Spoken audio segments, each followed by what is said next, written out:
श्री स्वामी समर्थ. स्वागत आहे तुमचं स्वामीनिष्ठा या आपल्या यूट्यूब चॅनलवर. स्वामी कृपेने तुमचा आजचा दिवस शुभ जावो व तुमच्या मनातील सर्व चांगल्या इच्छा पूर्ण होत हीच स्वामींचरणी प्रार्थना करते आणि आजच्या या व्हिडिओला सुरुवात करते.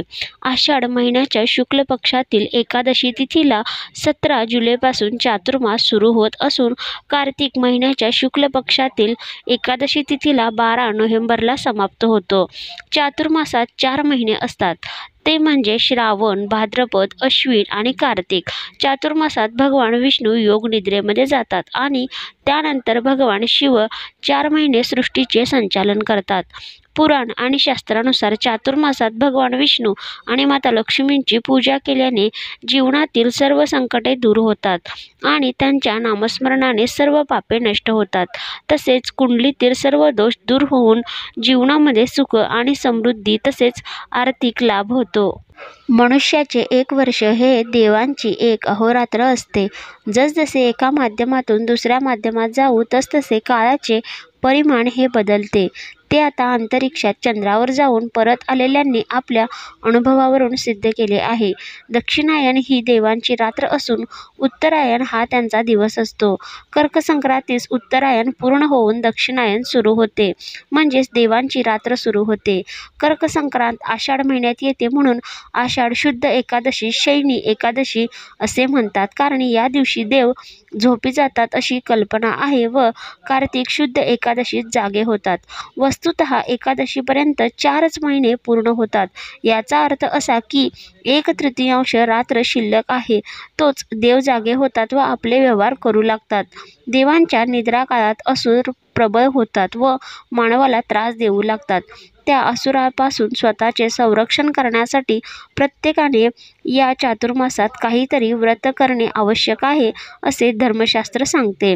नवसृष्टी निर्मिती हे ब्रह्मदेवाचे कार्य चालू असताना पालनकर्ता विष्णू निष्क्रिय असतो, म्हणून चातुर्मासात भगवान विष्णू क्षीरसागरात शयन करतात असे समजले जाते.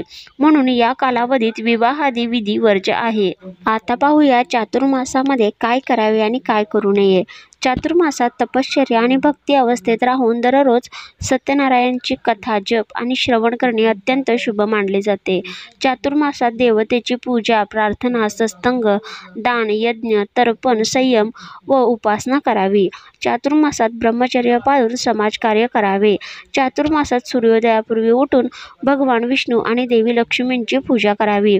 तसेच दररोज विष्णू सहस्त्रनाम आणि कनकधारा स्तोत्राचे पठण करावे. चातुर्मासात सात्विक अन्न खावे आणि ब्रह्मचर्य पाळावे.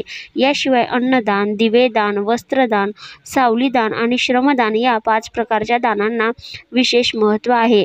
चातुर्मासात बहुतेक वेळा मौन बाळगावे आणि दिवसातून एकदा चांगले अन्न खावे. तसेच 4 महिने जमिनीवर झोपावे. चातुर्मासात ब्रजधाम यात्रा करणे अत्यंत शुभ मानले जाते. त्याचप्रमाणे चातुर्मासात काय करू नये ते आता पाहूया. चातुर्मासात विवाह सोहळा, गृहप्रवेश, मुंडन, जात समारंभ इत्यादी 16 शुभ कार्यक्रम वर्ज्य आहेत. तसेच निळ्या किंवा काळ्या रंगाचे कपडे घालू नये.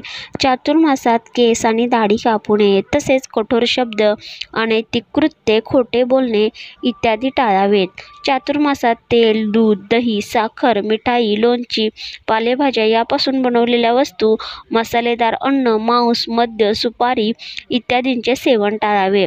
त्याचप्रमाणे बऱ्याच वेळेला तुम्ही ऐकले असेल की चातुर्मासामध्ये कांदा आणि लसूण खाल्ले जात नाही. तर या पाठीमागे काय शास्त्र आहे ते आता आपण पाहूया.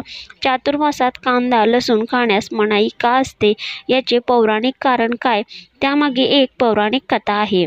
ती अशी की समुद्रमंथनातून निघालेले अमृत मोहिनी रूप घेतलेल्या विष्णू भगवान जेव्हा सर्व देवांना वाटत होते, तेव्हा एक राक्षस देव बनून त्यांच्यात येऊन बसला होता. विष्णूने त्यास देव समजून अमृत दिले, पण तेव्हा त्यास सूर्य व चंद्राने बघितले की तो राहू आहे. तेव्हा भगवान विष्णूंनी लगेच त्याचे मस्तक धडावेगळे केले, पण राहूच्या मुखात अमृत ते पोहोचले होते, त्यामुळे राहू अमर झाला होता. भगवान विष्णूंद्वारा राहूचे मस्तक कापल्यावर त्याच्या तुटलेल्या मस्तकातून काही अमृताचे कण जमिनीवर पडले आणि त्यापासून कांदा आणि लसूणाची निर्मिती झाली. हे अमृताच्या थेंबापासून पडले आहेत, म्हणून यामुळे अनेक रोग बरे होऊ शकतात. हे दोन्ही कंद फार औषधी आहेत, पण हे अमृताचे थेंब राक्षसाच्या मुखातून होऊन खाली पडले आहेत, म्हणून या कांदा व लसणाला उग्र दर्प आहे व हे कंद राक्षसाच्या अंगातून पडून तयार झाले, म्हणून कांदा लसूण अपवित्र आहेत, म्हणून भगवंताच्या नैवेद्यासाठी याचा वापर केला जात नाही. असे म्हटले जाते की जो कोणी कांदा लसूण खातो त्याचे शरीर राक्षसासारखे मजबूत होते व त्याचबरोबर त्याची बुद्धी विचार राक्षसासारखे दूषित होतात. हे कांदा लसूण मांसासमान मानले आहे. जो कांदा लसूण खातो त्याचे मन व शरीर तामसिक स्वभावाचे होते. हे जास्त खाल्ल्यामुळे ध्यान भजन पूजेत मन लागत नाही.